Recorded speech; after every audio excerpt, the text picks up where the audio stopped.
Hi, and welcome to Deep Leadership. I'm your host, John Rennie. Now, what if the key to better leadership, stronger teams, and greater personal success can be found in toddlers? Well, in this episode, I'm joined by Dr. Hasan Merali, a Harvard trained physician, public health expert, and author of Sleep Well, Take Risks, and Squish the Peas. Drawing from years of experience in pediatric emergency medicine and child development research, Dr. Morelli reveals the powerful leadership lessons we can learn from toddlers, like how to build stronger relationships, take smarter risks, and foster unstoppable curiosity. Now, this was a surprising and eye opening conversation that you're not going to want to miss. So, are you ready to dive in? Let's get started.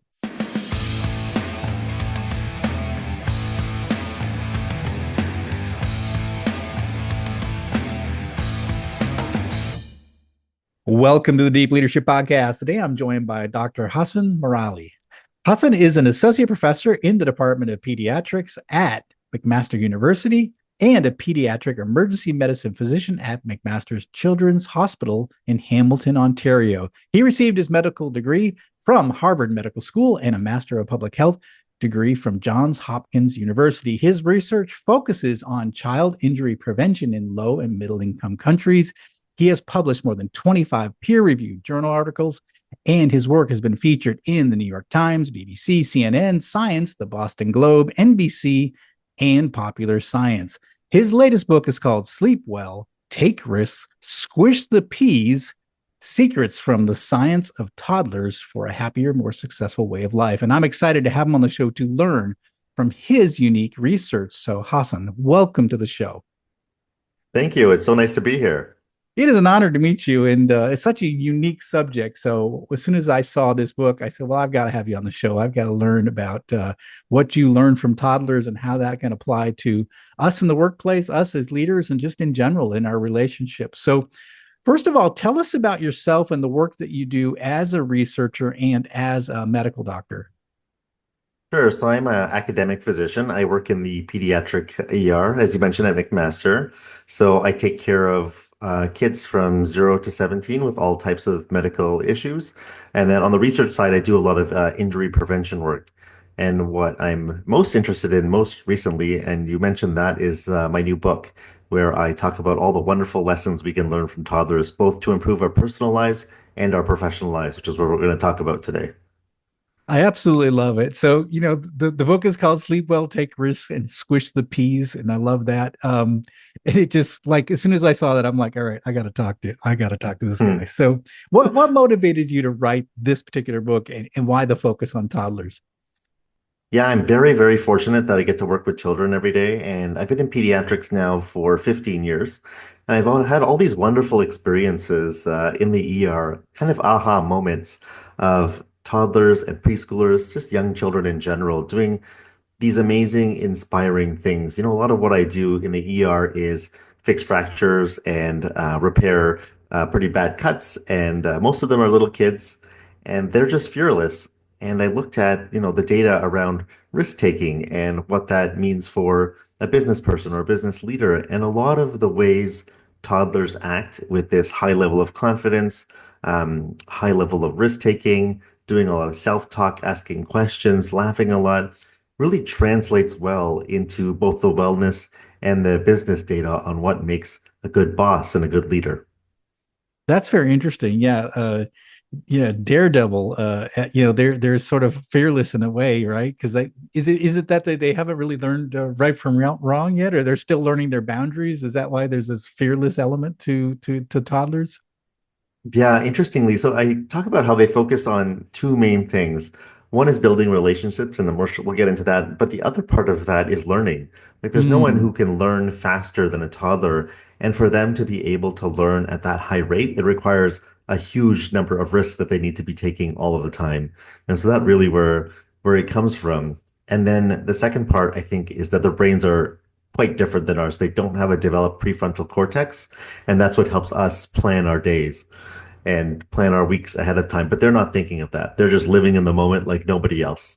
And so they're Oh, able to yeah. do those things better than anyone else as well. Oh man, I'm an entrepreneur. I've been running my company for a manufacturing company for 9 years. I wish I had that brain some days, like, Hmm. I'm thinking 2 weeks in advance and Yep. a month and what's going to happen a year from now and what's happening with tariffs and all these things that are bothering me. Yes. The toddler is just thinking about the present and the moment, right? Absolutely. Yeah. And not that those things aren't important. We need to plan for the future, but there's something special about looking at what's happening right now. What can I do right now to get the highest level of learning? What can I do right now to help the person that's in front of me? And that's their only focus. And they're so good at just focusing on that. Yeah, yeah. That's really interesting. Yeah, very true. Absolutely true. So what can we, from a standpoint of teamwork and Mhm. relationships, interpersonal relationships, what can we take away when we observe toddlers in the way they act and the way they play? Yeah. So I think teamwork is an important thing to discuss. And it's probably my favorite chapter that I wrote. And there's no one else that I'd rather be on a team with or working on a project with than a toddler. Because what they 100% focus their time on is working with the other person. Hmm. They're not very goal oriented, not that we should be, but they don't actually care about the outcome. They care that you and I are working together and we're going to get this done. And they do this in a lot of special ways. I'll just give you one fun example. So, in the research lab, you take an adult and a toddler and you put them together and you give them a task that can only be done by two people. And they make the adult just stop working. And so the toddler's confused.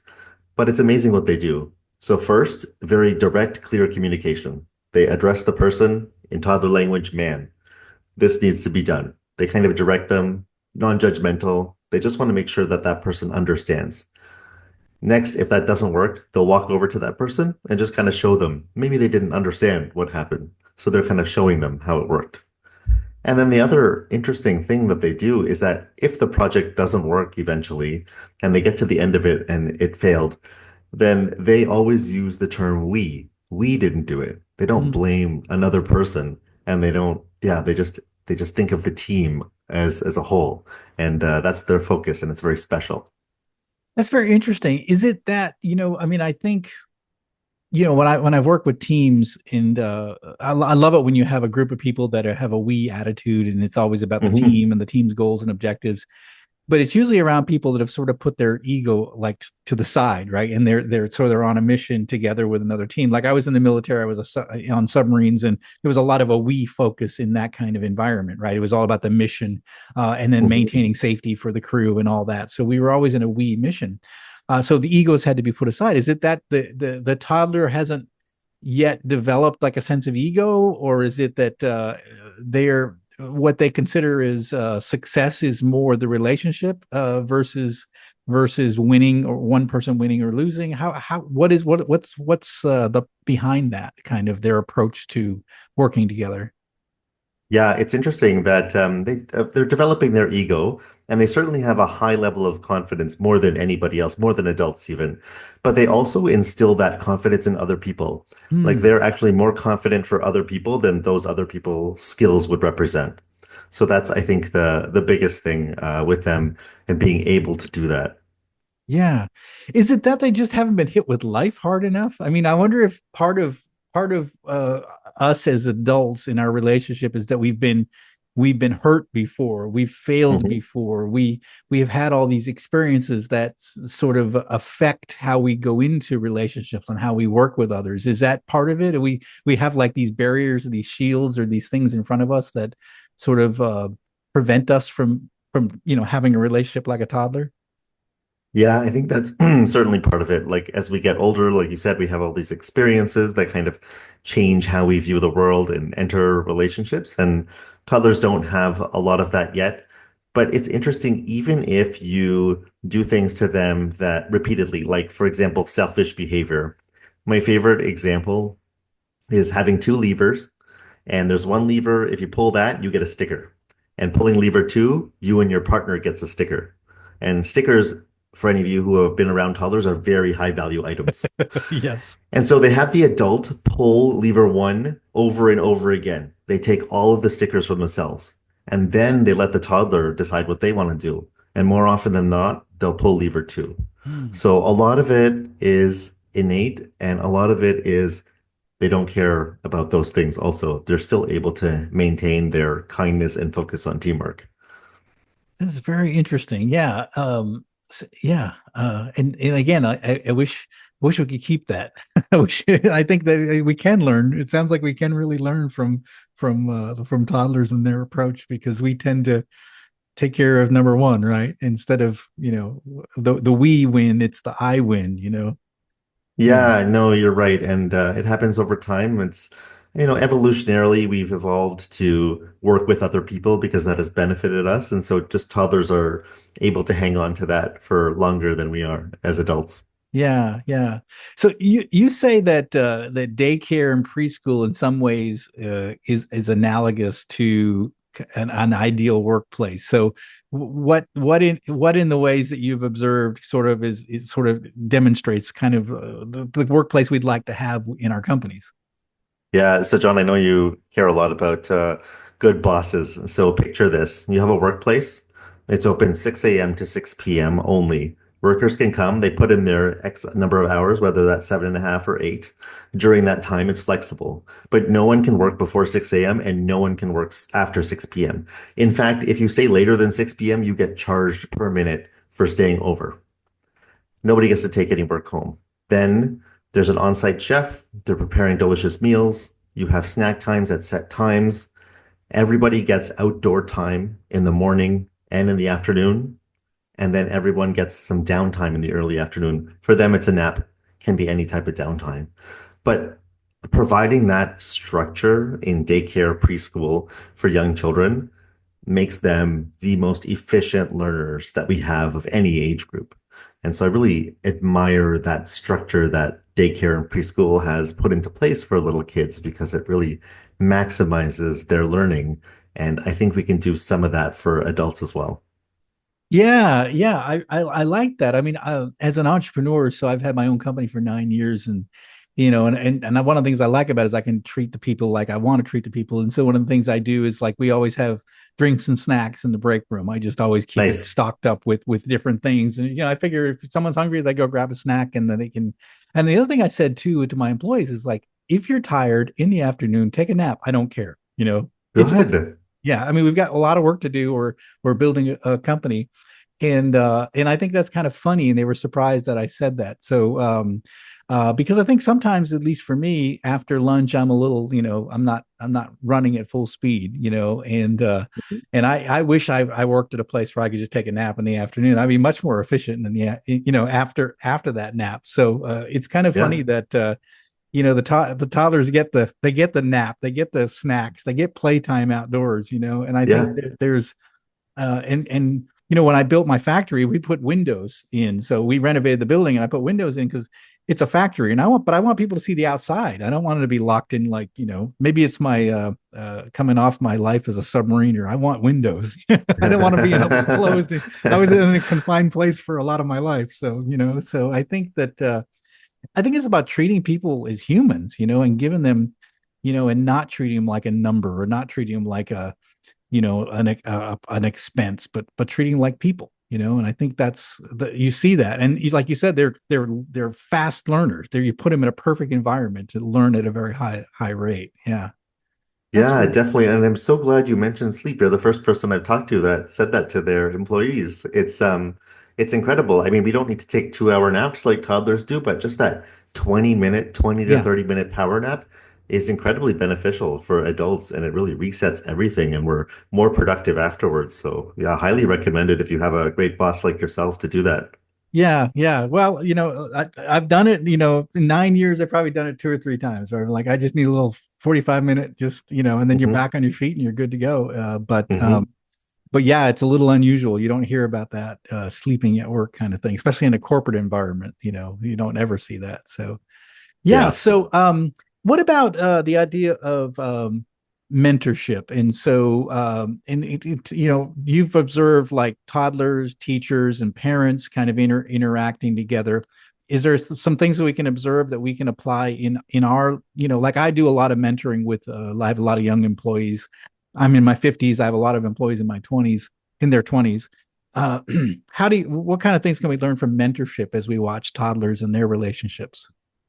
Yeah. So mentorship, as you know, and you've talked about, is just really important. There's a lot of good data that what comes out of it, both as a mentor and a mentee. Objective career success, better job performance, better interpersonal relationships. But toddlers are unique in a way that they constantly have this person, and it's not an exact one-to-one parent and mentor, mentee, or teacher and mentee, but I draw a couple of parallels. So two big points. So number one, especially teachers, they're there to challenge them to make them learn the best. And the way they do that is to pick things for the child that is not going to be too easy because that gets boring fast. Mm. And it's not going to be beyond their skill level because then they give up.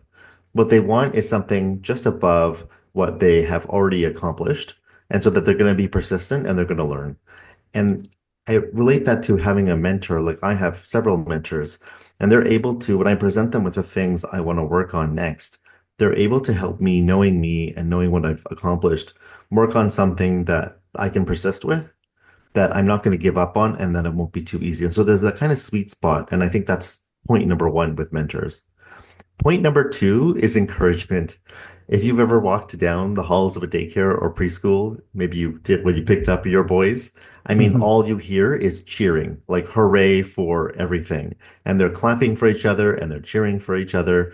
The teachers are leading that. It's incredible. And a mentor, a good mentor, is really going to provide that career encouragement that people need. And so when mentees get that, it's positively related to innovation. There's more new ideas that are generated, and you get better worker performance and job satisfaction. So I think sometimes that's missing too, just that basic encouragement. And there's no better people that do it than toddlers. I love that. And it's such an important, and I'll just reiterate to our listeners, and I've said this many times, our listeners know this, is that, I think all leaders need mentors. I mean, or a coach or someone that is in their life that can Mhm. help them with, like you said, challenging them. And then, cheering them on. I think we need that. I always say someone outside of your chain of command that you can talk to, especially a lot of times as leaders, it's going to be a little bit of a lonely job. And so I think it's really important to have that person in your life. And I have a leadership coach. I had my meeting last night with him, and he's like, what are your biggest problems? And I laid it all out on his feet. And he's Mhm. like, and he helped me work through some of those things that I'm struggling with in my business. And I can talk to someone that is someone that's not in my chain of command, that's not, it's not one of my employees or one of my Mhm. business partners. I could just talk to them. So I think that's, first of all, number one. But one of the things you said that really stood out is this defining the sweet spot with when I'm mentoring my young employees. You've got to give them challenging assignments, right? I think our Mhm. people want to be challenged. They want to do Exactly. hard things, right?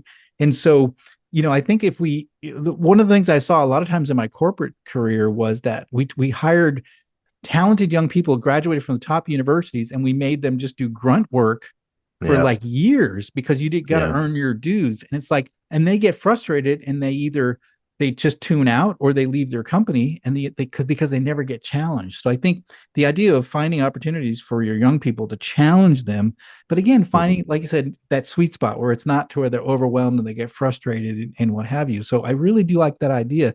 And you're right, the toddlers love it. They're like, oh, what do Yeah. we got? What's the the thing today that we're doing? And so I really like that, this idea of finding that sweet spot and with the people that we're mentoring, right? I think it's really important. Yeah, I know it's so good that you do both, so you can see it from both sides, where you both have mentors and you have mentees as well, so you can kind of see how it works on both sides. And I think, if people are at the stage where they're able to do both, I think that's wonderful because there's benefits to doing both. Yeah, it's funny because I was actually talking to one of my young employees that I'm mentoring. I was on talking to him. We were just at work together, and then he called me on the phone on our way home. We were both driving home, and we were talking about some Mhm. ideas. And I said to him, "Oh, I said, well, I talked to my coach last night, and he said that we probably should be thinking about this." And he was like, "Wait, you have a coach?" Like he didn't realize. I was like, "Yeah, I mean, why would I Yeah, not have a coach, right?" yeah, Like, so I think it was good for him to know that, like, it's a never ending. I'm in my I'm going to be 58 and I'm still have a coach and I'm still learning, and he's 28 and he's got me helping him and coaching him. So I think it was like a realization that, oh, this is a continuous thing. This never ends. You're always, you can always be learning, you can always be getting better. So Yeah, yeah, I love that, especially since you said continual learning. This is the toddler mindset. They're just always wanting to learn and really just focusing on that. And that's what they structure their day around. It's just building relationships and learning. And that's what they just do all day, every day. It's amazing. well, it's amazing too. And the other thing is, like, they're curious. They stay Hmm. curious, and Hmm. they ask a lot of questions, and they're curious, Yeah. and they're trying to find solutions or answers. And I think somewhere along the line, people like forget to be curious, so they forget to ask questions, and they sort of like assume I know everything. And I've seen that a lot Hmm. with leaders, where they'll say, "Oh, I've been leading for X amount of years. I'm an expert. I don't need to listen to anybody." And I think that's where you fail as a leader, when you stop being humble and you stop being curious. I think you really struggle in leadership. And I love that about toddlers. They're just never-ending sponges, and they're just trying to learn all the time. There's so much that they're observing, and I would imagine their learning curve is super steep, right? At that age, Yep. right? Yeah, Yeah, it's good you mentioned questions. So I'm going to throw a number out to people. Like when you put a little microphone on a group of toddlers and parents or whoever adult they're with, they can get up to 107 per hour. That's how many questions they can get up to. It's amazing how many yeah, questions they ask. And you're right. Like we drop off the number of questions we ask as we get older. One, hopefully, yeah, not, but you're right. It's because sometimes people are too proud. And the other reason is that we're just afraid of how those questions will make us look. And yeah, that can really hold people back from questions. But I want to encourage people to ask more questions for two reasons, like toddlers do. So, number one is learning. I mean, it's going to get you to what you need to know a lot faster. And that's maybe a known thing. But number two, and I think people miss this, is that asking questions is a relationship building tool. And I keep talking about what toddlers are doing. And one of the ways they're building relationships with other people is asking them a lot of questions. And this has been shown with adults. Um, all kinds of studies, especially follow-up questions, makes you a more likable person, and people want to get to know and more have more engagement with you. And so that's just another reason we should be asking more questions. And it gets back to our interpersonal relationships. It's a relationship building tool. And that's just another reason we should be asking more questions. yeah. I've noticed that too. Like, if you spend a lot of time with people and you're always asking them about themselves, and their interests and what they're doing, and you're curious, you show curiosity, and Hmm. you may never mention one word about yourself in that conversation, and they'll say, "Oh, that guy was a really great guy. He was great to Yeah. talk to." And even though they never mentioned one thing about themselves, because they were so curious about the other person, and it's one way to build, like you said, to build relationship, is sort of focus on the other person, to be very much interested in what they have to say, and be very curious, and it being listening. And I think that's really important as leaders, as you're with your people, is that you show curiosity, you let them speak, you listen to it, you mirror their the words, and you ask them follow-up questions. And just like you said, toddlers build relationships through this questioning, but we as leaders, I think we do that as well, as we can build these relationships just through our questions, and our willingness to listen to others, and not having to be the one speaking all the time. Yeah, no, it's so, so important. And to get back to your first point about, yeah, thinking we know it all, and that's just a hard trap place to be in. And we really need to ask those questions to continue the learning process and staying curious. Yeah. So from a leadership standpoint, I mean, as we look to toddlers to sort of give us some examples, what is it from a risk-taking standpoint, from a humility to a questioning attitude? What can we learn from toddlers as leaders, that we can apply, like, today in our jobs? Yeah, so toddlers are huge, high risk, high reward people because that is what gets them to the highest level of learning. And we know that as we get older, we talked about a couple of other things that kind of fade. As we get older, we take less risks. That's just a Mm, natural part of the aging process. So it's just important for that to keep in mind. And for business people, especially, there is less of a downside to taking risks and failure than there is on the upside of taking risks and having a positive outcome. And so if hopefully people have tried this or can experiment with this a bit with more risk taking, I think they'll see again that there's just less of a downside if those things don't work up and a huge upside in terms of learning or what you need to do for your company by taking those risks. And some of that for toddlers just comes from confidence. They're, like I said, the most confident people. I mean, they think they can fly. And not that we should be overconfident that much, but coupling those two things together can get us to the highest level of learning and hopefully to our own highest potential. Yeah, yeah, I really like that. I think that we have and we have an entire lifetime to do it. And I think sometimes we see older people take less risks. They they're they're a little more less curious about the world. And I think that the people that I love to watch are the older folks that are still pushing themselves and still and still trying to learn I've told the story before. The listeners have heard it. Neil Peart was the drummer for Rush, and so was a Canadian, right? So since we're talking Yeah. about, but he was considered one of the greatest rock drummers in the history of rock and roll, right? And he died, a couple years ago, but he never stopped taking drum lessons in his Oh, I entire didn't know life, that. even up Uh, until the year he died. And so he Amazing. never stopped learning, and I think that to me has always been like one of those things. Like we should never be stopped learning. We should always be curious. We should always be taking risks. Should always be learning throughout our entire life, and especially as leaders, because leadership is like a lifelong journey. You never really achieve like perfection as a leader. You're always just learning and trying to get better. And I think that is a key takeaway that I have as far as watching, thinking about toddlers and the way they approach is they're constantly learning. They never stop. Yeah. Yeah. Yeah. No, I'm glad that you feel that way. And I think, yeah, you summarized it perfectly, where if that's the mindset where you're just gonna continue to learn, that's how you keep growing. Yeah, yeah, I love that. It's absolutely great. Um, well, what other final message would you like to leave with us about your book and the things that you do, and maybe how we can think about, from a leadership standpoint, what we can learn from toddlers? Yeah, so the tagline on my website is Toddlers Hold the Secrets to Happiness and Success. And so half of my book is a business book. There's a lot of things we didn't get to, so I hope people will check it out. But one of the other things I talk about is self-talk. Toddlers talk to themselves a lot. And there's different ways we can harness that power to make sure that we can make ourselves as relaxed and as powerful as possible. And then I have a lot of other strategies that business leaders can go through specifically for teamwork and for risk taking and confidence. So yeah, it's available as an audiobook too, if that's easier for people. But please do check it out. It's available everywhere.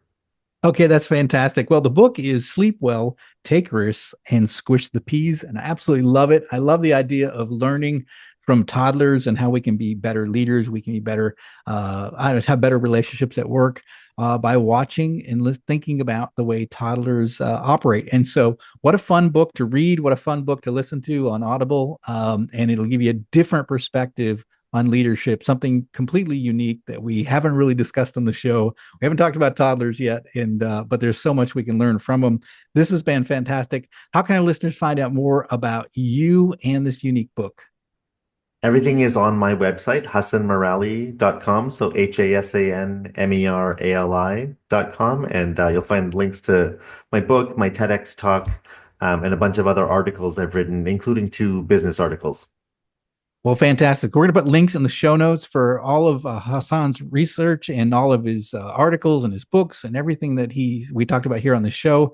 And if you've got some questions and you say, well, wait a second, this is very interesting. You want to dive a little deeper, reach out to him and get a little bit more information. So we'll have his website here, his book. I highly encourage you to pick this book up. It's very interesting read, a different perspective. And again, we can learn things about how to become a better leader by looking at different things from a different perspective. And this is another perspective that we can use. Let's take a look at toddlers. What can we learn from them? Hasan, thank you for coming on the show. This has been fantastic. I really appreciate the work you're doing and for you being on the show and sharing all this great information. Thanks a lot, John. It was nice to be here. Thank you. Well, that is it for today. Thank you for listening to Deep Leadership. If you like this podcast, please subscribe and share so we can continue to build a world with better bosses. Until next time, this is John Rennie saying take care and lead well.